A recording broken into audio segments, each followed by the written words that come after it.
Premier, earlier today, the New South Wales Premier said sooner or later every state in Australia will have to learn to live with the Delta strain. Would you agree with that statement? Well, with the greatest of respect to the New South Wales Premier, I'll let her look after her cases and I'll look after mine here.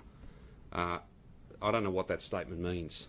We've got a national plan. Let's all stick to the national plan. There's a time to live with this. Yep, at 80%. Pretending to anybody that you can live with it now, opened up with 35% vaccinated, doesn't make any sense. I'll let her look after what she's looking after, and because that's what she's focused on, no doubt, and I'll focus on what I'm focused on, which is keeping these numbers down as low as possible and keeping people out of hospital. That's what I'm focused on. Is it a realistic statement, though, that eventually one day there'll be Delta cases in every state of Australia? Yeah, that's what the national plan at 80% vaccination means that you can then manage a pandemic of the unvaccinated. It's also a really good reason to get vaccinated because it's coming and it will get to everywhere, just like flu gets everywhere every year.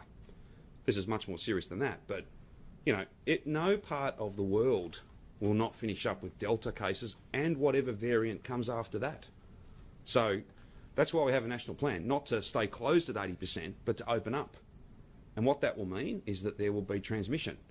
But at 80% double dose, it's a fair fight. We can manage the pressures on our health system at that point. If it's only 35% double dose, then our nurses just can't do that. They just can't cope with that. And we've heard from some very senior health professionals in the last couple of days about how hard last year was.